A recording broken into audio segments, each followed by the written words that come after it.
Geometrical shapes, area, perimeter, इन सब की बात करने वाले हैं। हेडिंग है। कौन से क्वेश्चन? हाँ बिल्कुल, क्वेश्चन आंसर फॉर्मेट में रहेगा। Geometrical shapes, perimeter and area.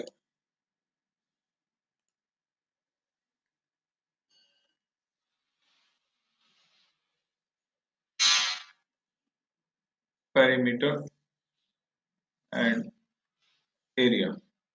पहले हम 2D में बात करेंगे, फिर 3D में बात करेंगे। What is 2D? जो प्लेन में होता है, एक प्लेन। तो मान लो तुम्हें दिया हुआ है, you are given a thread, एक धागा दिया हुआ है, you are given a thread, कितना लंबा? तो धागे की लंबाई दी हुई है तुमको, you are given a thread. अब वो लंबाई कुछ भी हो सकती है। Suppose length of the thread is x, कुछ और ना, x metre. So length of the thread is x metre. और तुम इसको प्रैक्टिकली भी कर सकते हो बच्चों। जैसे फॉर एग्जांपल तुमने मान लिया x इक्वल टू 16 मीटर है, या 16 सेंटीमीटर, 16 सेंटीमीटर, हम बात करेंगे सेंटीमीटर में। तो तुम्हें पता है तुम्हारा जो छोटा वाला स्केल होता है वो कितना लंबा होता है?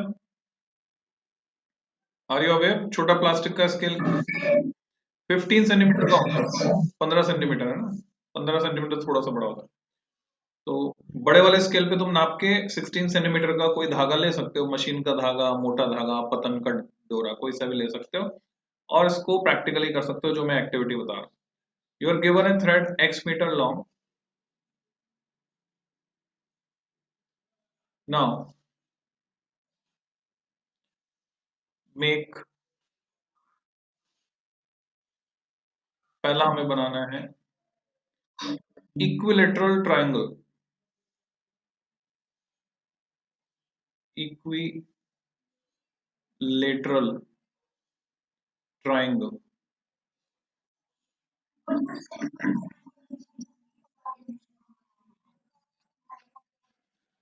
फिर हमें बनाना है उसी धागे से, भाई तुम प्रैक्टिकली बना सकते हो, मैं यहाँ पे तुम्हें थियोरेटिकली दिखाऊंगा सारा। सर्कल, देन ये सब 2D शेप्ड है, स्क्वायर उसी धागे से, और फिर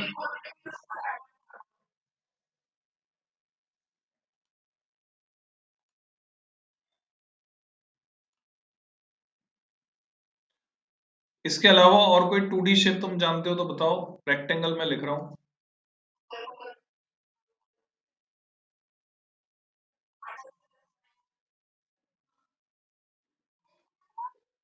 आइसोसेलेस ट्रायंगल में हमें स्पेसिफाई करना पड़ेगा फिर। हाँ हेक्सागन होता है, हेक्टागन तो कुछ नहीं होता, हेक्सागन, पेंटागन, वो सब हम बना सकते हैं।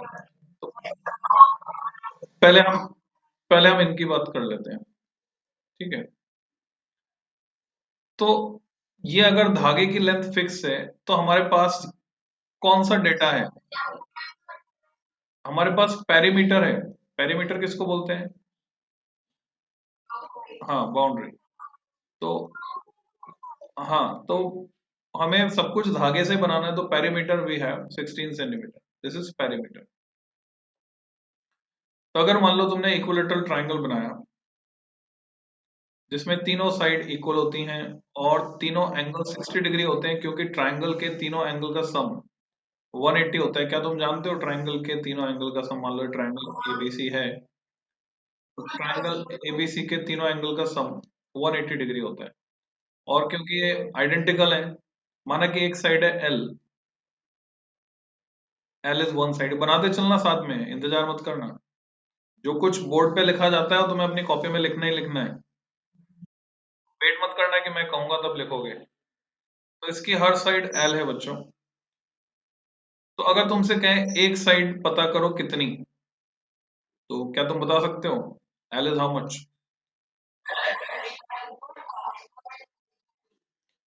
Very good, 16/3। मुझे पता है तीन साइड है, तो मैं एक इक्वेशन यहाँ पे फ्रेम कर सकता हूँ। वो इक्वेशन रहेगी L+L+L 3L, और वो पेरीमीटर के बराबर धागे, इसी धागे से बना रहा हूँ मैं। यहाँ से स्टार्ट करके धागे को घुमाया, यहाँ ऑल पिन लगा दी, फिर यहाँ वापस आ गया धागा। तो ये 16 सेंटीमीटर के बराबर पड़ रहा है, इसलिए L आ गया 16/3। और जब मैं 16 को 3 से डिवाइड करता हूँ, तुम चाहो तो कैलकुलेटर भी यूज कर सकते हो या ओरली कर सकते हो। 3×5 = 15 होता है, उसके बाद 10 बचता है, और 3×3 = 9 होता है, तो 5.33 सेंटीमीटर। This is side. अब मैं तुमसे पूछता हूँ, इसका एरिया बताओ।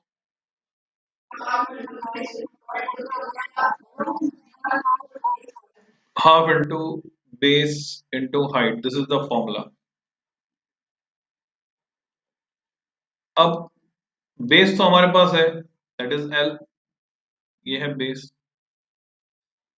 और हाइट के लिए क्या करना पड़ेगा? हाइट के लिए पॉइंट ए से हम एक परपेंडिकुलर ड्रॉप करते हैं, ये परपेंडिकुलर का फुट हो गया, और ये होगा centre point definitely. This is point D is centre point of B C. तो अब हमारे पास अलग अलग तरीके हैं, वो कौन कौन से तरीके हैं वो मैं सारे सिखा रहा हूँ तुमको, कैसे हाइट निकालनी है इसकी। बेस तो मैं लिख दूंगा L। हाँ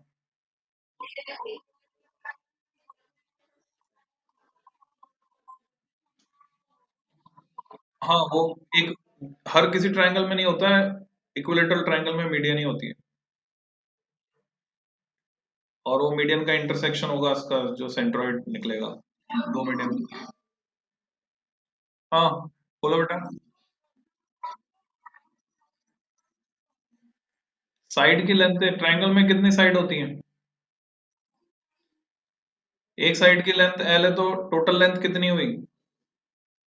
L+L+L कितना होता है?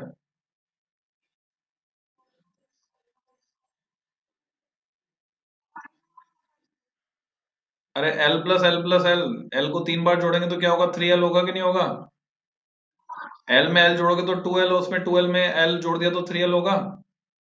तो 3L कितना है हमारे पास? धागा उसी से बना रहे हैं ना, 16 सेंटीमीटर लंबा धागा है। तो L कितना आया? 16/3, 16/3 कितना होता है? 5.33। तो अब मुझे हाइट निकालनी है, हाइट निकालने के लिए मुझे पता है ये एंगल 60 डिग्री है। अब तुम्हें थोड़ी बहुत टिग्नोमेट्री मैंने सिखाई थी, अगर तुम्हें याद है तो वो लगाएंगे। मैं दो तरीके बता दूंगा, या तो पाइथागोरस थ्योरम लगा सकते हैं। पाइथागोरस थ्योरम याद दिला देता हूँ तुमको वापस। पाइथागोरस थ्योरम में होती है, पाइथागोरस थ्योरम कहते हैं कि हाइपोटेन्यूज का स्क्वायर होता है बेस का स्क्वायर प्लस परपेंडिकुलर का स्क्वायर। ठीक है, याद आ गया? किसी राइट एंगल ट्राइंगल में पाइथागोरस थ्योरम लगाई जा सकती है, सिर्फ और सिर्फ राइट एंगल्ड ट्राइंगल में। तो क्या मैं ये कह सकता हूं कि ट्राइंगल BDA एक राइट एंगल ट्राइंगल है? इसका ये हिस्सा मैंने बना दिया अलग से, ये पॉइंट B, ये D, ये A, और ये एंगल है 90 डिग्री। तो BDA को क्या बोलेंगे? Right angle triangle. तो इस राइट एंगल ट्राइंगल में हमें पता है AB इज L, हमें पता है BD, D सेंटर पॉइंट है, BC का सेंटर पॉइंट D है, तो बताओ BD कितना? आधा L का, L/2। B से लेकर C तक की दूरी L है, तो B से लेकर D तक की दूरी L/2। अब हमें क्या निकालना है? परपेंडिकुलर निकालना है। मैं फॉर्मूले में वैल्यू रखता हूँ, परपेंडिकुलर मुझे निकालना है। तो परपेंडिकुलर का स्क्वायर इक्वल टू हाइपोटेन्यूज का स्क्वायर माइनस बेस का स्क्वायर। बेस का स्क्वायर इधर आ गया तो माइनस हो गया। हाइपोटेन्यूज ए बी है इस ट्राइंगल में, A B is the hypotenuse. तो ये जो ए बी है उसकी लंबाई है L, तो हाइपोटेन्यूज की जगह मैं यहाँ पे रखूंगा L का स्क्वायर माइनस बेस जो है BD है, BD की लंबाई L/2, तो L/2 का स्क्वायर। तो मुझे क्या मिलता है? L square minus L square by 2 का स्क्वायर होता है 4। तो मैंने एलसीएम लिया, या फिर मैं कॉमन ले लेता हूँ, L स्क्वायर उसमें भी, L स्क्वायर उसमें भी है। तो अगर मैं कॉमन लेता हूँ तो क्या मिलने वाला है मुझे? मैंने कॉमन ले लिया L स्क्वायर, तो मुझे मिला 1 - 1/4। मल्टीप्लाई करके देखो, ब्रैकेट अगर खोलोगे, यहाँ पे अगर तुम ब्रैकेट खोलते हो, किसका माइक आवाज कर रहा है, उसको माइक चेक करना चाहिए उसको, राघव का कर रहा है शायद। अगर यहाँ तुम ब्रैकेट ओपन करते हो तो एल स्क्वायर मल्टीप्लाई होगा 1 के साथ तो मिलेगा एल स्क्वायर, फिर माइनस के 1/4 के साथ तो मिलेगा एल स्क्वायर बाय 4, यानी इस एक्सप्रेशन से वापस ये ऊपर ये मिल जाएगा तुमको। तो हम इसको ऐसे लिख सकते हैं। अब तुम्हें सबको ये पता होना चाहिए, एक में से एक चौथाई गया तो कितना बचा। एक में 4 एक चौथाई हिस्से होते हैं, तो 3 चौथाई सबसे होता है 1/4, फिर 1/4 में 1/4 जोड़ा तो आधा, आधे में 1/4 जोड़ा तो 3/4, 3/4 में 1/4 जोड़ा तो 1 बनता है। तो बच्चों यहाँ पे बचता है 3/4 टाइम्स, यानी वैसे भी कर सकते हो जैसे तुम करना चाहो, या ओरली लिख सकते हो इसको।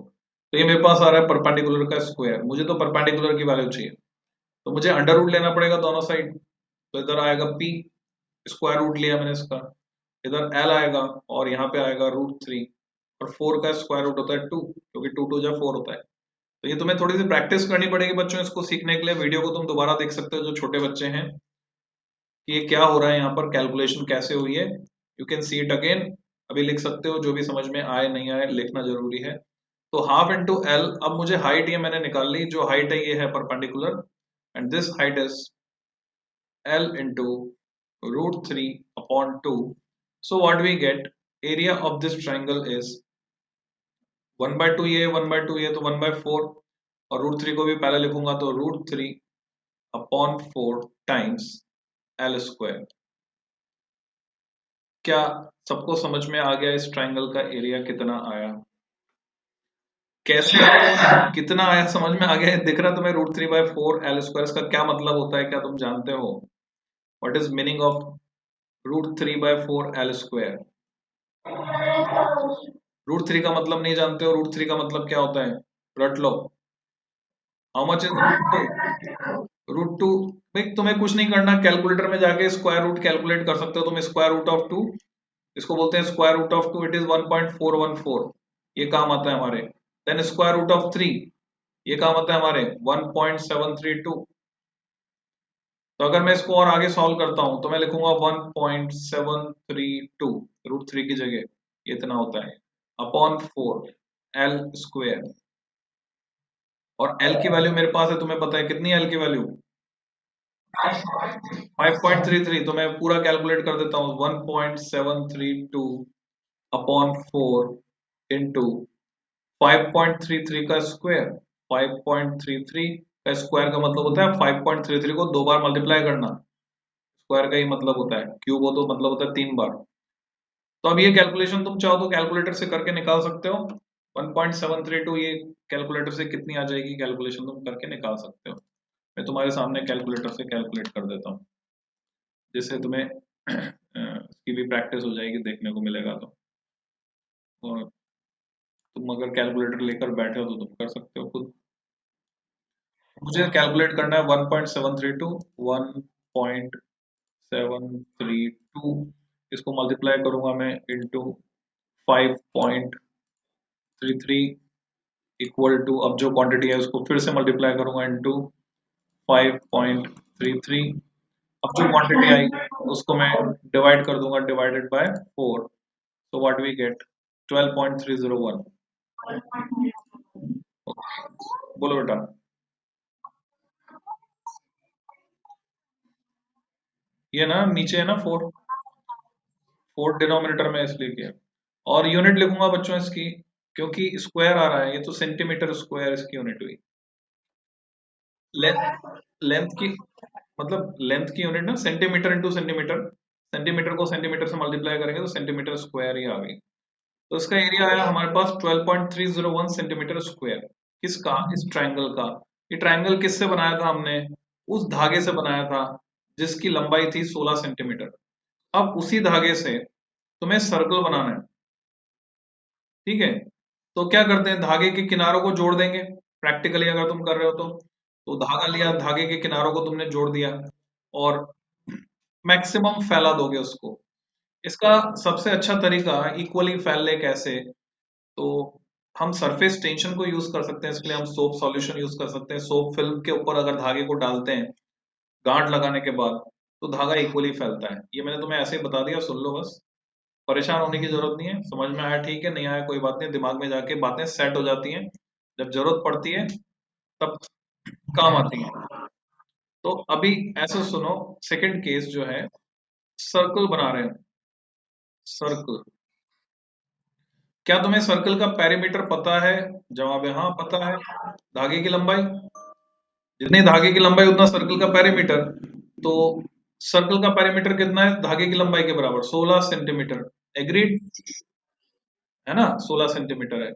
तो हम जानते हैं पेरीमीटर का फॉर्मूला क्या होता है, 2 पाई आर। तो 2 पाई आर इज 16 सेंटीमीटर। नहीं जानते हैं तो लिख लो, नोट कर लो, perimeter of circle is 2 pi r, where r is the radius of the circle. R क्या है यहाँ पर? उस सर्कल की रेडियस, हिंदी में बोलते हैं त्रिज्या। तो आर त्रिज्या के वृत्त, सर्कल को हिंदी में कहते हैं वृत्त, आर त्रिज्या के वृत्त का क्षेत्रफल अगर हम निकालें, ये तो परिमाप है, पेरीमीटर यानी परिमाप। So how much is R? R is 16/2 pi. और मैं इसको यहीं छोड़ देता हूँ 2 पाई की फॉर्म में। This is R in centimetre. Now we want to find area of this circle. Area, तो किस तरह के सवाल का जवाब हम दे पाएंगे अगर इसका एरिया मैं कैलकुलेट कर लेता हूं। मान लो तुमसे पूछा कि, नोट कर लिया यहां तक, एरिया तक आ गए बच्चे? ओके। अगर तुमसे पूछा गया है कि ये बताओ कि एक धागा तुमको दिया गया है, उस धागे से तुम एक तो इक्विलेटरल ट्रायंगल बनाते हो और उसी धागे को मोड़कर तुम सर्कल बनाते हो, चेंज करके उसका शेप। तो बताओ कौन किस केस में ज्यादा एरिया कवर होगा? यानी मान लो, इसको प्रैक्टिकल सिचुएशन पर जाते हैं। तुम्हारी मम्मी ने बहुत अच्छी मिठाई बनाई जो तुम्हें बहुत पसंद है, तुम्हारी पसंद की मिठाई। अब तुम्हारी मम्मी ने तुम्हें और तुम्हारे भाई को या बहन को, जो भी तुम्हारे साथ है, कजिन है, जो भी है, उन दोनों को एक धागा पकड़ा दिया। उस धागे की लंबाई 16 सेंटीमीटर। और तुम्हारी मम्मी ने कह दिया इस धागे को तुम उस मिठाई के थाल पर अरेंज कर लो, जैसे भी अरेंज करना चाहते हो। उसके अंदर अंदर की मिठाई काट कर वो पीस मैं तुम्हें दे दूंगी। अब वो पीस सर्कुलर हो सकता है, वो पीस ट्रायंगुलर हो सकता है। तो अगर तुम ज्यादा से ज्यादा मिठाई खाना चाहते हो, ज्यादा से ज्यादा मिठाई अगर तुम खाना चाहते हो, तो क्या तुम अभी जवाब दे सकते हो कि तुम अगर उस पर ट्रायंगुलर शेप बनाओगे तो ज्यादा मिठाई मिलेगी, या सर्कुलर शेप बनाओगे तो ज्यादा मिठाई मिलेगी? तो सो लेट्स चेक। तो हमने ट्रायंगल का एरिया तो निकाल ही लिया, कितना आया 12.301। अब हम निकालते हैं सर्कल का एरिया। तो सर्कल का एरिया निकालने के लिए हम क्या करते हैं बच्चों? सर्कल का एरिया का फॉर्मूला तुम्हें आना चाहिए। सर्कल का एरिया होता है पाई आर स्क्वायर। पाई से जो लोग फैमिलियर नहीं है मैं दोबारा बता दूं, पाई होता है 22/7। और इसे अगर हम कैलकुलेट करते तो इसकी वैल्यू हमें मिलती है 3.14। और भी आगे डिजिट तक निकाल सकते हैं, पर हमारा काम इससे चल जाता है, डेसिमल के बाद 2 प्लेस तक हमारा काम चल जाता है। This is pi, pi is a constant.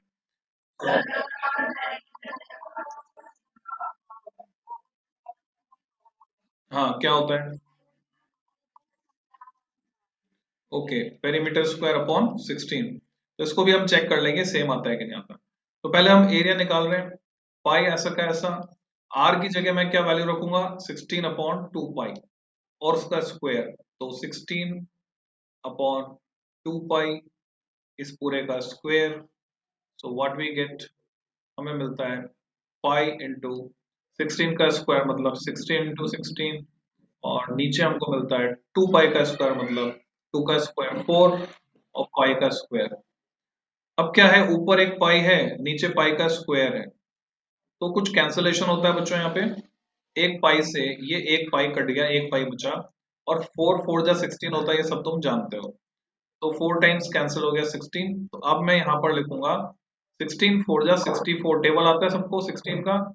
नहीं आता है तो तैयार कर लेना। 16 4 जा 64 मल्टीप्लाई करके भी देख सकते हो।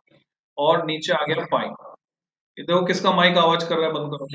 64/पाई। So we get this 64/पाई।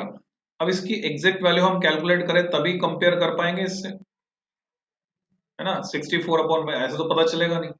तो 64 अपॉन पाई निकालने के लिए फिर से मैं कैलकुलेटर यूज करता हूँ बच्चों। तो कैलकुलेटर ले आया मैं, यहाँ पर मैंने इसको जो पुरानी कैलकुलेशन थी सीई कर दिया कैंसिल। अब मेरे को क्या करना है, 64 डिवाइडेड बाय पाई, डायरेक्टली भी यहाँ पे मिल सकता है मुझे, ये रहा पाई, तो मेरे को मिल जाता है 9.231। मैं इसको चेक करता हूँ कुछ गड़बड़ है तो ऑल कैंसिल करता हूँ वापस। ये पुरानी कैलकुलेशन कुछ यहाँ चल रही है, मुझे भी नहीं पता है कैसे क्या होती है, हिस्ट्री चल रही है। अच्छा, हिस्ट्री मुझे नहीं चाहिए। सो अगेन 64 डिवाइडेड बाय 3.14 करता हूँ, आपकी बार में पाई को रहने देता हूँ। So what we get 20.382, this is the result. 20.38, इतना काफी हमारे लिए। यूनिट आएगी सेंटीमीटर स्क्वायर। ये पिन पिन ठीक से नहीं लगा रखी राघव, पिन ठीक से नहीं लगा रखी है, माइक की आवाज तेज कर रखी है, कुछ प्रॉब्लम है तुम्हारे माइक में, सोड़ सोड़ सोड़ आवाज आती है इसमें।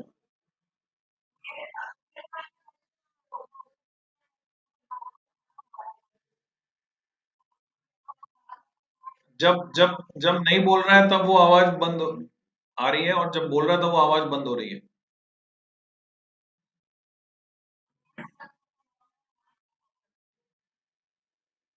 20.38 सेंटीमीटर स्क्वायर और 12.301 सेंटीमीटर स्क्वायर, तो किसको ज्यादा मिठाई मिलेगी, सर्कल वाले को या ट्रायंगल वाले को? तो समझ में आ गया तुम्हें क्या करना है जब ऐसा मौका पड़े तो, ज्यादा मिठाई खाने के लिए। ओके, तो हमने ज्योमेट्री को अपने फायदे के लिए काम में लिया। अब बचा हुआ क्वेश्चन और सॉल्व करते हैं। अगर स्क्वायर बनाए तो क्या होगा, क्या स्क्वायर में सर्कल से ज्यादा मिलेगी? क्या कहते हो? Let's check. Now third case is square. फिर से हमारे पास वही धागा है, so we have perimeter of the square, that is 16 centimetre.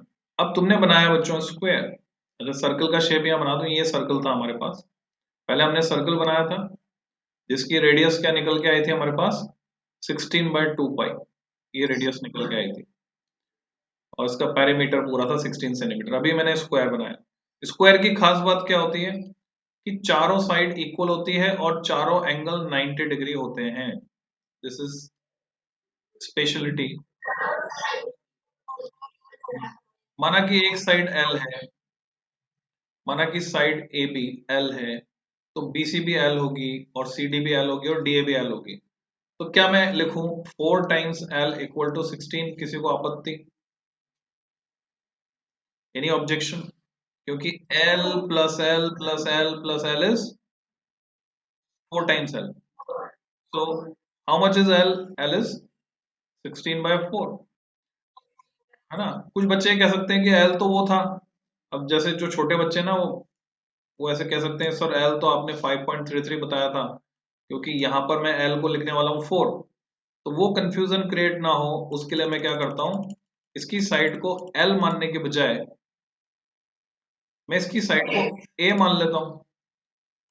बाकी कंफ्यूजन होना नहीं चाहिए, तुम्हें सीखना पड़ेगा इस चीज को कि वो तो बात गई, वो तो पहले बात हम कर रहे थे, ठीक है?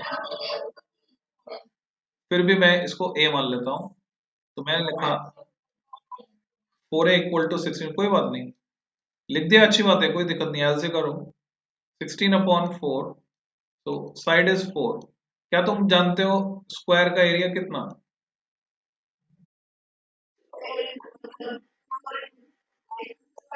साइड स्क्वायर, ए स्क्वायर, साइड स्क्वायर, तो मुझे ए का स्क्वायर करना है, 4 × 4, so how much we get 16 centimetre square.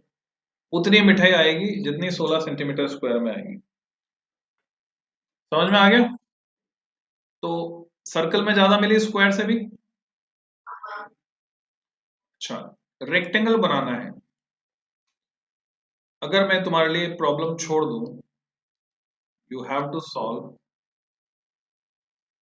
एक चैलेंज, तुमको मैं दे सकता हूं यहाँ पर, और हर चैलेंज में एलन तुम्हारे साथ है। ऐसा हमारे डायरेक्टर साहब बोलते हैं। तो बच्चों, रेक्टेंगल बनाना है। रेक्टेंगल क्या होता है, हर एंगल 90 डिग्री होता है, और हाँ, अब चॉइस तुम्हारे पास है। देखो, इस लंबी साइड को मैं ए से दिखा रहा हूं, चौड़ी वाली साइड को, छोटी वाली साइड को मैं बी से दिखा रहा हूं। अब चॉइस तुम्हारे पास है, तुम ए कितना लो, बी कितना लो, और मैक्सिमम मिठाई आनी चाहिए तुम्हारे हिस्से में। चॉइस तुम्हारे पास है। ये कैपिटल ए है, capital B, capital C, capital D, rectangle. So what should be the ratio a is to b so that this rectangle has maximum area?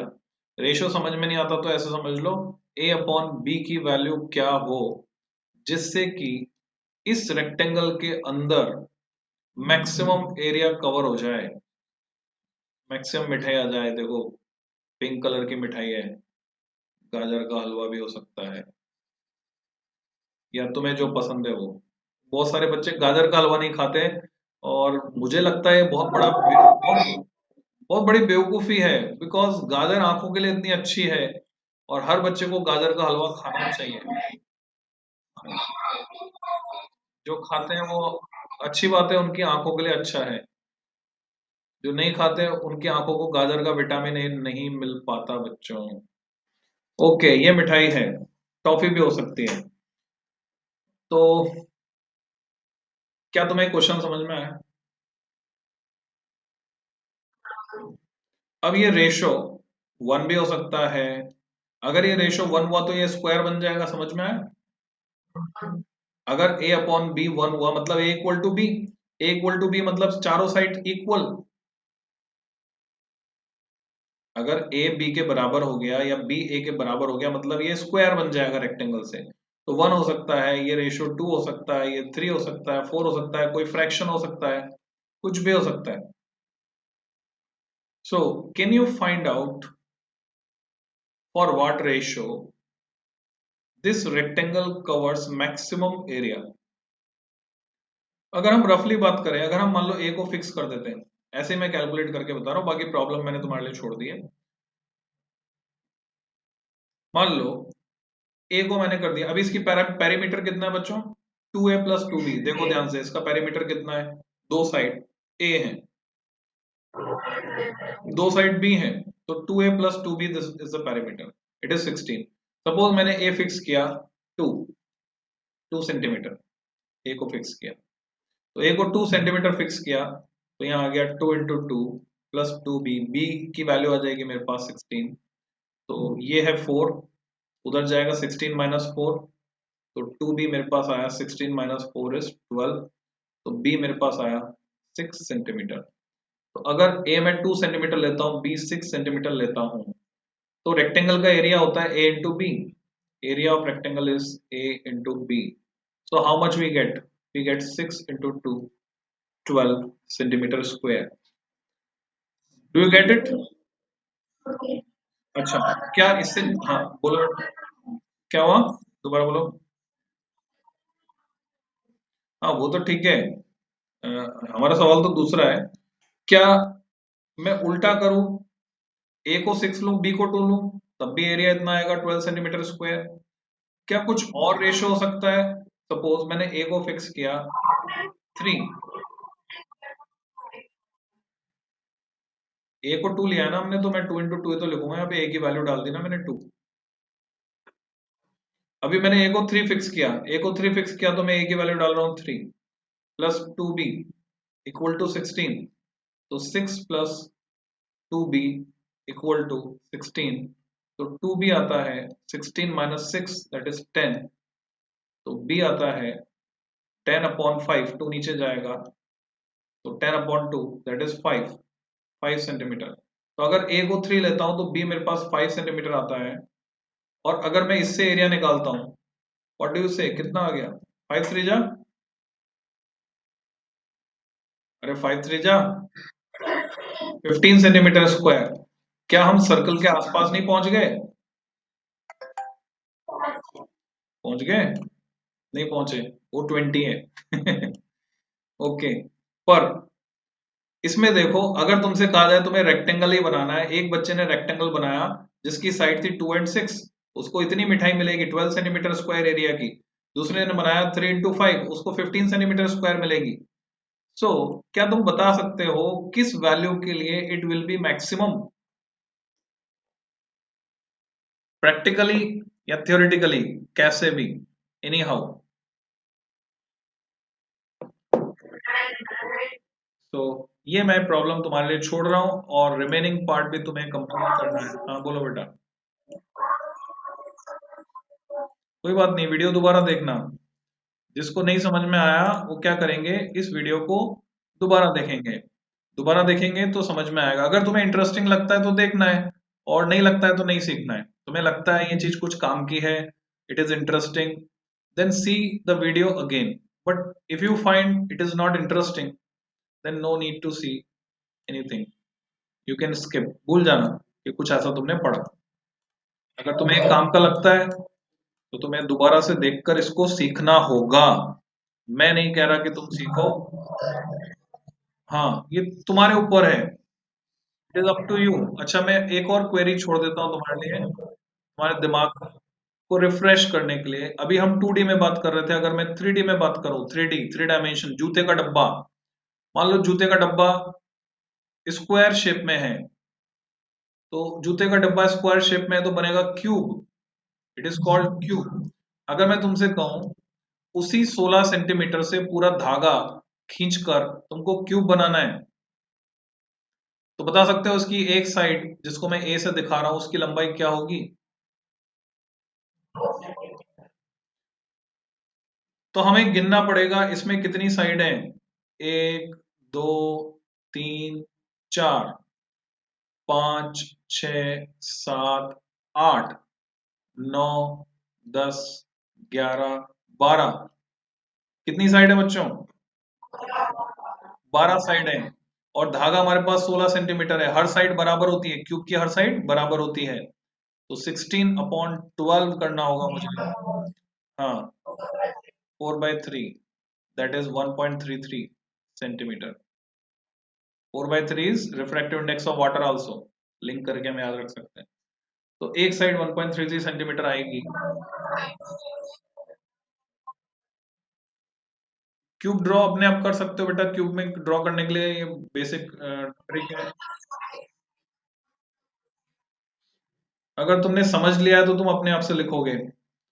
जरूरी नहीं है कि तुम, मैंने जिस साइड को 12 मार्क किया तुम उसी को 12 मार्क करो, उसको तुम 5 भी मार्क कर सकती हो। तुम्हें तो बस खाली गिननी थी साइड्स, ठीक है, हार्ड एंड फास्ट नहीं, किसी भी साइड। हाँ, नंबरिंग तुम अपने हिसाब से कुछ भी कर सकते हो बेटा, feel free to write the numbers. So this is all about.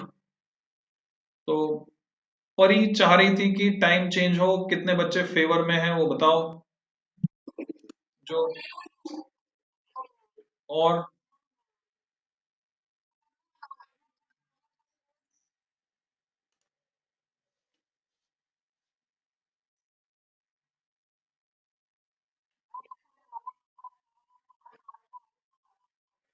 अच्छा ठीक है।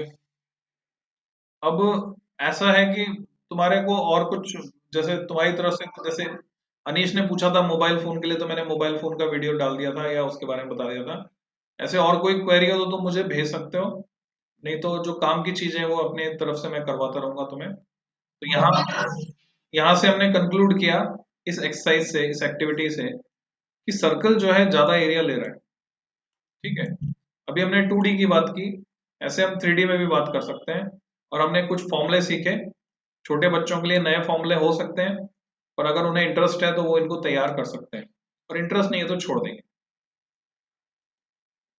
तो मिलते हैं फिर बच्चों नेक्स्ट क्लास में, सेम टाइम पे। जब तक कि टाइम चेंज करने के लिए तुम लोग सब सहमत नहीं हो जाते, परी से कांटेक्ट कर लेना, ग्रुप पे तुम बात कर सकते हो उसके लिए। Till then, happy learning, bye.